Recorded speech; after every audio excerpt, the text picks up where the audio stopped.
Hai, Assalamualaikum dan selamat sejahtera kepada awak semua. Baiklah, dalam video ini kami cikgu-cikgu akan menerangkan dan akan mengajar anda tentang apa itu kebangkitan dalam sukan. Kita teruskan kepada definisi, apa itu kebangkitan? Menurut Kreti, pada 1989, beliau mengatakan kebangkitan adalah kesediaan untuk beraksi secara fizikal, intelektual dan perseptual. Bagaimana pula Wan pada 1997 mengatakan kebangkitan adalah kesediaan fisiologi untuk beraksi secara fizikal, intelektual dan perseptual. Dan beliau menambahkan yang kebangkitan ini tidak dipengaruhi oleh mana-mana emosi dan apa-apa emosi. Menurut Wan lagi, pada 1998, beliau mengatakan kebangkitan adalah bersifat natural, sementara kesannya pula adalah bersifat positif atau negatif. Dan itu bergantung kepada bagaimana individu itu mentafsir sesuatu situasi. Saya selitkan juga kat sini adalah jika gagal mengawal kebangkitan, maka prestasi atlet tidak berada pada tahap yang optimum. Baiklah, ini adalah degree of activation or excitation of the organism yang direka oleh Whitmeyer, iaitu alat pengukur kebangkitan iaitu daripada deep sleep, tidur yang lena iaitu kosong hingga ke 10 in frenzy iaitu terlampau teruja ataupun terlampau takut. Dia mempunyai positif dan negatif. Proses kebangkitan dalam sukan. Kebangkitan berpunca dari tindakan sistem saraf autonomik. Ia mengawal tindakan autonomik dan fungsi luar badan seperti denyupan jantung. Sistem saraf autonomik boleh dibagikan kepada dua, iaitu sistem simpatetik dan parasimpatetik. Sistem simpatetik boleh dianggap sebagai pusat kebangkitan dengan menyediakan badan untuk tindakan flight and fight. Sementara parasimpatetik berfungsi sebagai penenang kepada kebangkitan. Kebiasaannya ia akan dialami oleh atlet yang bertanding. Oleh itu, setiap individu mempunyai tahap kebangkitan yang berbeza dengan individu yang lain. Tahap optimum kebangkitan setiap individu juga berbeza. Pemain rugby, tahap kebangkitan dia begini. Pemain bola sepak, tahap kebangkitannya begini.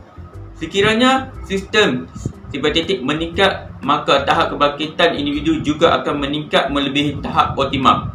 Oleh itu, parasimpatetik bertanggungjawab untuk menurunkan tahap kebangkitan agar kembali ke tahap asal.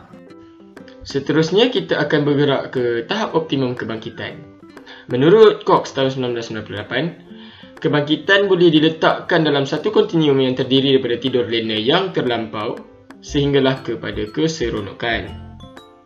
Menurut sebuah kajian, setiap organisma yang hidup perlu mencari satu tahap kebangkitan yang sesuai dan selamat dalam menyelesaikan sesuatu tugasan ataupun aktiviti. Keinginan untuk mendapatkan tahap kebangkitan yang optimum ini dikenali sebagai sensoristasis. Setiap organisma mempunyai tahap optimum kebangkitan yang berbeza mengikut situasi. Misalnya, tahap kebangkitan seorang pemain bola sepak dalam keadaan sudden death adalah sangat tinggi. Tahap optimum kebangkitan selalunya seimbang di pertengahan, tidak terlalu tinggi dan tidak terlalu rendah.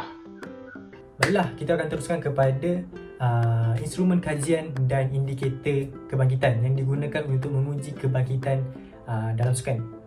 Ada beberapa alat yang digunakan untuk mengukur kebangkitan kepada seorang atlet ataupun seorang individu itu, dan salah satunya adalah EEG test iaitu electroencephalogram, yang sebuah mesin yang boleh memperoleh bacaan otak kita berfungsi dengan memproses kognitif dan mendasari tingkah laku kita. Dan yang kedua adalah biochemical indicator, dan yang ketiga adalah ECG test iaitu electrocardiogram yang digunakan untuk memberi maklumat mengenai status fisiologi atlet yang tercermin daripada aktiviti kadar degupan jantung. Dan yang keempat adalah EMG iaitu elektromyografi. Ia merekod pergerakan otak kita melalui letupan aktiviti kecil elektrik yang dihasilkan oleh pengecupan otak kita. Dan yang kelima adalah respiratory rate. Dan yang keenam adalah blood pressure. Dan yang ketujuh adalah pulmonary sweating iaitu tapak tangan berpeluh, iaitu rembesan peluh pada tapak tangan yang berlebihan. Dan yang terakhir adalah galvanic skin resistant, iaitu kulit yang memberi banyak maklumat tentang bagaimana perasaan kita apabila terdedah dengan video, gambar ataupun jenis rangsangan yang mengenai emotional, sama ada positif ataupun negatif. Dan kita akan cakap tentang tanda-tanda jika anda mengalami sebuah kebangkitan. Dan salah satunya tanda-tanda itu adalah peningkatan kadar nadi, ketegangan otot iaitu otot yang tidak rileks, dan yang ketiga adalah pengeluaran peluh macam saya cakap tadi, tapak tangan berpeluh, kepala kita berpeluh, okey. Dan yang keempat adalah peningkatan kadar pernafasan. Kadar pernafasan kita akan tidak teratur ataupun laju kerana mungkin teruja ataupun takut. Dan yang kelima adalah pelakuan yang tidak teratur. Seseorang itu akan sentiasa bergerak kerana terlampau gelabah ataupun tidak tenang. Dan yang keenam adalah percakapan yang terlalu laju. Seorang itu akan bercakap terlampau laju, mungkin kerana terlampau teruja ataupun terlalu takut. Dan yang terakhir adalah yang ketujuh adalah hilang rentak pelakuan yang biasa. Perubahan tingkah laku daripada yang biasanya. Okey, ini adalah 7 tanda jika seseorang itu melalui proses kebangkitan. Okey, kita akan teruskan kepada bagaimana kita nak mengawal kebangkitan yang terlampau. Kesan kebangkitan dalam sukan terdapat 5: stress, eustress, distress, hyperstress, hypostress. Kita pergi yang pertama, iaitu stress. Respon tubuh tanpa emosi terhadap bebanan atau tekanan yang dihadapi di persekitarannya. Stres dan kebangkitan mempunyai tahap semula jadi yang tidak mempengaruhi emosi. Bentuk tekanan yang dihadapi adalah tindakan fizikal yang berpunca dari pelibatan dalam aktiviti fizikal, manakala tekanan mental seperti sedih, kecewa, seronok dan sebagainya. Apapun bentuk tekanan yang diterima, reaksi fisiologinya tetap sama. Eustress. Sekiranya individu tersebut merasakan bahawa stres yang dialami bersifat positif, maka ia dikenali sebagai eustress, seperti perasaan serta debaran yang dirasai oleh seseorang atlet sementara menanti namanya diumumkan sebagai pemenang serta dikalungkan dengan pingat emas, ia dikenali eustress. Stres yang dialami dalam bentuk debaran ditafsirkan sebagai positif oleh atlet tersebut. Yang ketiga, distress.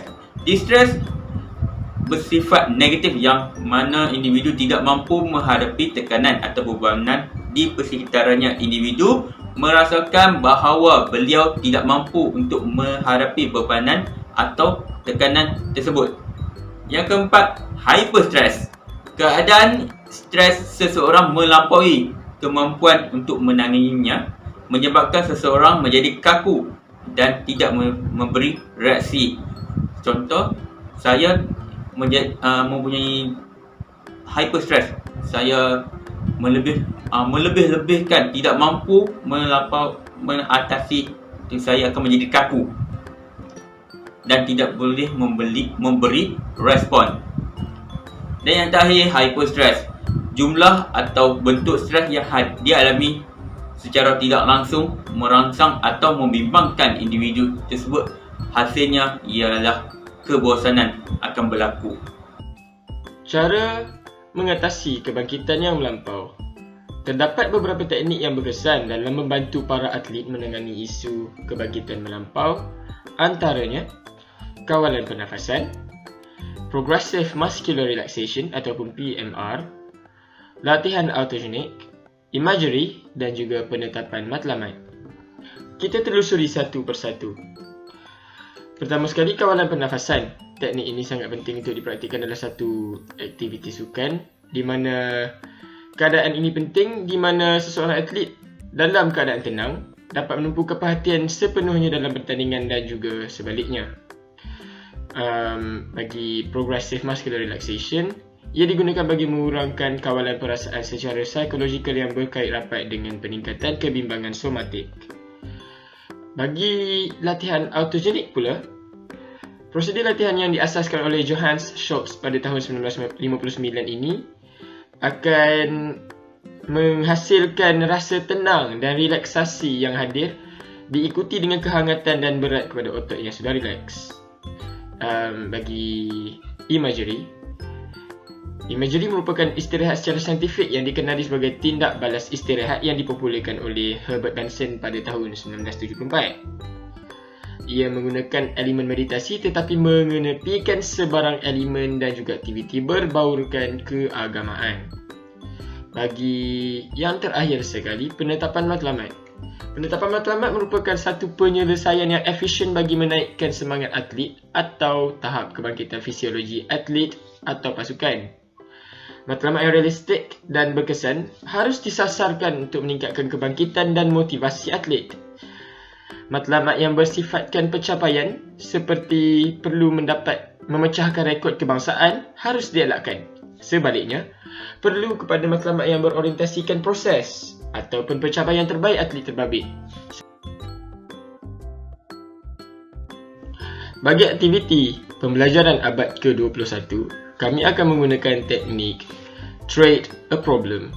Untuk aktiviti ini, pelajar akan dipisahkan kepada beberapa kumpulan mengikut subtopik dan setiap kumpulan harus mencipta satu masalah ataupun persoalan ataupun inquiry untuk ditanyakan kepada kumpulan lain untuk mencari penyelesaian dan juga solusi secara bersama. Baiklah, itu sahaja dan kami akan ada kuizi untuk menguji pemahaman anda.